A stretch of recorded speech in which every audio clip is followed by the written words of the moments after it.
क्या पति की कमाई और बचत पर पत्नी का कोई हक नहीं होता?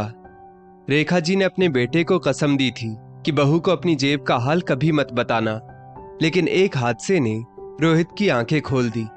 आखिर ऐसा क्या हुआ जिसने एक बेटे को अपनी मां के खिलाफ जाने पर मजबूर कर दिया? जानिए इस भावुक कहानी में। सुनिए जी, आज आपको तनख्वाह मिल गई होगी ना? मुझे 3,000 रुपए दे दीजिए, घर का राशन पानी लाना है। नेहा ने अपने पति रोहित से कहा। रोहित ने 2,000 रुपए नेहा को देते हुए कहा, अभी हाथ थोड़ा तंग है, इसलिए ये रखो।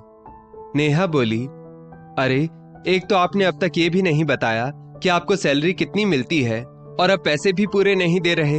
आप अपनी सैलरी के बारे में मुझे बताएंगे ही नहीं तो मुझे कैसे पता चलेगा कि मुझे कितना खर्च करना चाहिए और कितनी बचत? रोहित ने गुस्से में कहा, नेहा अभी हमारी शादी को 4 महीने ही तो हुए हैं, धीरे धीरे सब जान जाओगी। और ये बोलकर रोहित अपनी मां के कमरे में चला गया। नेहा को रोहित का गुस्सा होना थोड़ा अजीब लगा, मगर वो कुछ बोली नहीं। नेहा रसोई में दाल चावल तैयार कर चुकी थी। उसका अकेले मन नहीं लग रहा था, तो उसने सोचा कि मैं भी सासू मां के कमरे में चली जाती हूँ।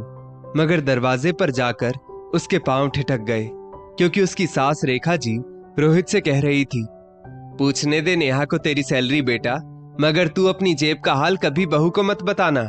अपनी कमाई अपनी बचत अपने तक ही रखना। अब नेहा को समझ आया कि रोहित नेहा के तनख्वाह पूछने पर गुस्सा क्यों हो जाते हैं। नेहा सोचने लगी, चलो माना सास तो पुराने जमाने की है, मगर पति रोहित भी माँ की बातों पर इतना यकीन रखते हैं कि पत्नी से ही अपनी कमाई छिपा रहे हैं, जबकि मेरा पूरा हक है पति की कमाई जानने का।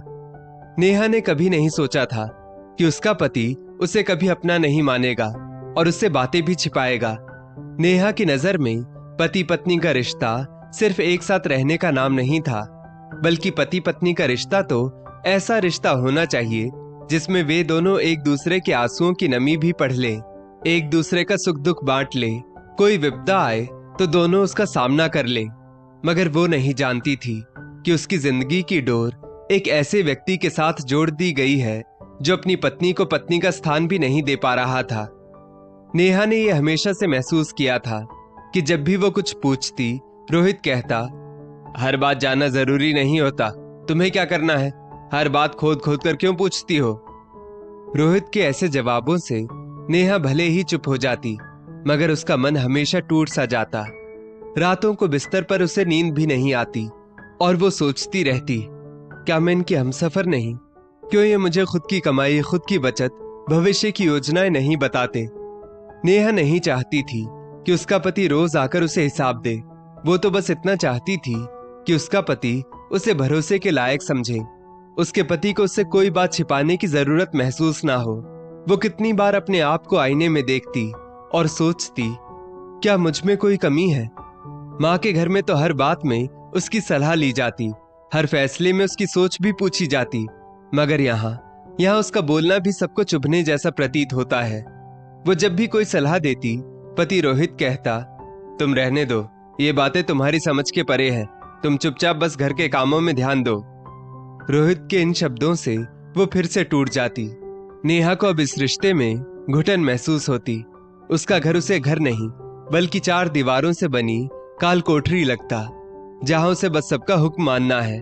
उसके मन में यही सवाल गूंजता, क्या साथ सिर्फ शरीर का होता है, आत्माओं का नहीं? इंसान बस अपनी सहूलियत अनुसार सामने वाले का इस्तेमाल करता है। दूसरी तरफ नेहा की सास बहुत खुश थी कि उनका बेटा उनकी हर बात मानता है, और उनके कहने से बेटे ने अब तक बहू को घर के आर्थिक मामलों में दखल नहीं देने दिया था। बेचारी नेहा इस घर में अपने आप को पराया सा महसूस करती थी। नेहा को अपने घर की आर्थिक स्थिति का कुछ भी अता पता नहीं था। उसे कभी कभी डर भी लगता था कि कभी कुछ विपरीत परिस्थितियां आ गई तो वो कैसे संभालेगी। उसे तो ये तक पता नहीं था कि उसके पति का अकाउंट किस बैंक में है। जब भी वो इस विषय में रोहित से बात करती, रोहित अपनी माँ की दी हुई नसीहत के मुताबिक बातों को टाल देता।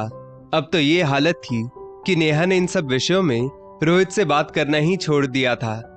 एक रोज रोहित ऑफिस से घर आकर सोफे पर बैठ गया। वो बहुत परेशान लग रहा था। नेहा चाय नाश्ता लेकर आई और धीरे से पास बैठकर बोली, क्या हुआ? आप इतने परेशान क्यों लग रहे हैं? रोहित जैसे किसी गहरी सोच से बाहर आया हो, धीरे से बोला, नहीं कुछ नहीं।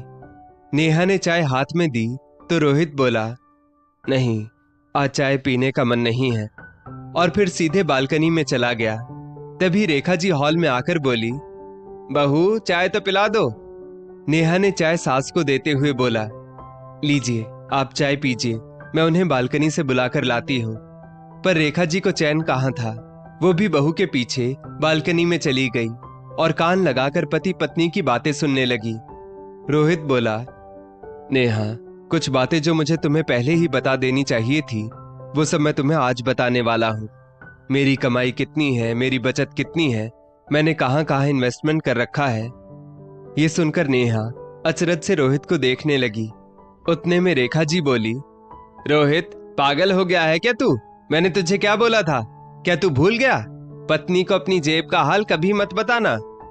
रोहित अपनी माँ को रोकते हुए बोला, माँ ये सब पुराने जमाने की बातें हैं, मुझे अच्छे से याद है जब पापा की मृत्यु हुई थी तब तुम्हें भी ज्यादा कुछ पता नहीं था।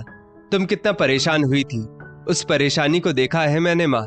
तब तो मैं तुम्हारे साथ था तो धीरे धीरे सब संभल गया, पर आज मैं समझ पा रहा हूँ कि अगर आपको पापा ने सब बताया होता तो चीजें उतनी मुश्किल नहीं होती। तुम्हारी बातों में आकर मैंने भी नेहा को कुछ नहीं बताया, मगर जानती हो आज क्या हुआ? आज ऑफिस में मेरे दोस्त पंकज की पत्नी आई थी। वो बहुत रो रही थी और अपने लिए कोई भी छोटी मोटी नौकरी मांग रही थी। जानते हो ऐसा क्यों हुआ? क्योंकि पंकज की एक एक्सीडेंट में मृत्यु हो गई। अब उसके ससुराल वालों ने उसे धक्के मारकर घर से बाहर निकाल दिया है। उसके 2 छोटे छोटे बच्चे हैं। उसे समझ नहीं आ रहा कि अब वो क्या करे और कहाँ जाए, क्योंकि पंकज ने उसे कुछ बताया हुआ नहीं था कि कौन से बैंक में उसका अकाउंट है, उसने कहाँ कहाँ सेविंग्स कर रखी है। ऊपर से उसने हर जगह अपने पापा को नॉमिनी बना रखा था। मैं नहीं कहता कि हर किसी के माता पिता गलत होते हैं, मगर अपनी पत्नी और अपने बच्चों का भविष्य सुरक्षित करना हर पति का फर्ज होता है।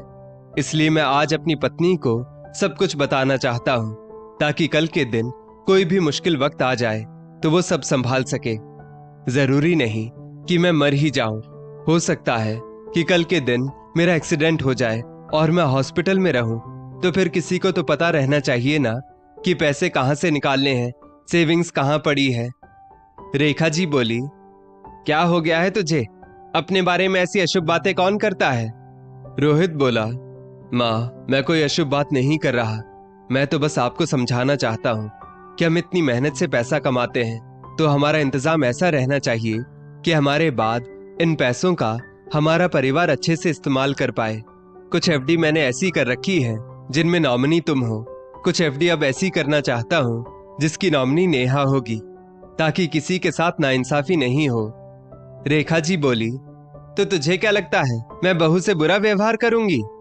रोहित हंसते हुए बोला, माँ तुम तो उसे आज भी पराये घर की लड़की कहती हो। मैं जानता था तुम मुझे गलत नसीहत दे रही हो, मगर फिर भी तुम्हारा मान सम्मान बना रहे इसलिए मैं कभी तुम्हारी बात का विरोध नहीं करता था। मगर मैं जानता हूं मैं गलत था जो अपनी पत्नी को कुछ बताता नहीं था, मगर अब मैं अपनी ये गलती आज ही सुधारूंगा। अगर पंकज ने भी वक्त रहते अपनी पत्नी को सब कुछ बताया होता तो आज उसकी पत्नी दर दर की ठोकरें नहीं खा रही होती। काश भगवान पंकज को एक और मौका देते। रेखा जी को बेटे पर बहुत गुस्सा आ रहा था, मगर वो जानती थी कि रोहित अब अपने मन की ही करेगा।